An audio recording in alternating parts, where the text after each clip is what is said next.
everyone, welcome to Updates Area YouTube channel. I've got some exciting news to share today, particularly about Social Security. There have been multiple stories circulating recently suggesting that Social Security could potentially be fixed. Both the Biden administration and the Democrats are proposing ideas that could garner Republican support, so let's dive into it. But before we begin, I want to thank you all for your continued support.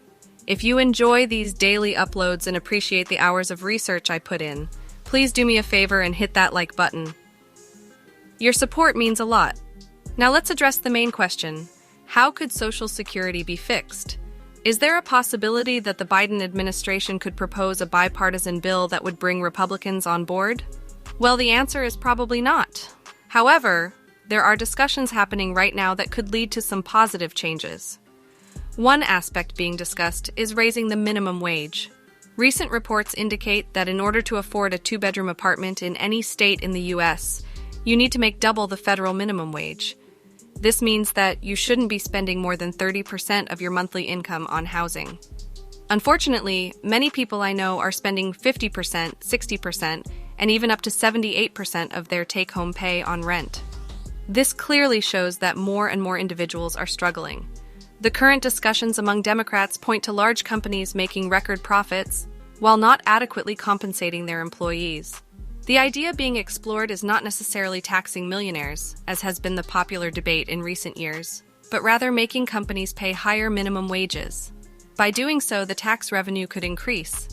Experts believe that this approach could be more effective as taxing the wealthy might lead them to divert their investments and businesses elsewhere, ultimately hurting the U.S. economy and not benefiting Social Security. The proposed solution of raising the minimum wage would ensure that companies pay their employees more, such as $10 per hour instead of the current $7.25 federal minimum wage.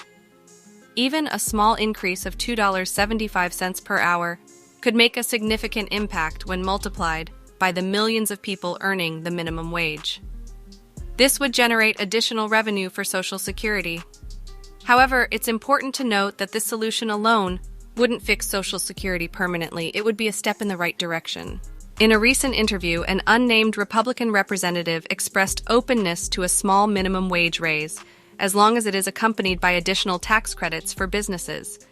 These discussions are crucial, as it's rare to see unanimous support for bills in Congress. Now let's address the concerns about Social Security being on the chopping block.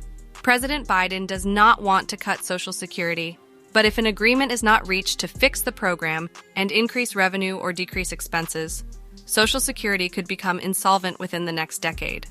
This would result in a 20% to 22% cut to Social Security benefits, affecting millions of people who heavily rely on this income. It would make it difficult for them to afford housing, medications, transportation, and utilities. No one wants to see Social Security cut, not even Republicans, as it is a vital source of income for millions of Americans. However, without action, the program's solvency is at risk. That's why the discussions happening now offer a glimmer of hope.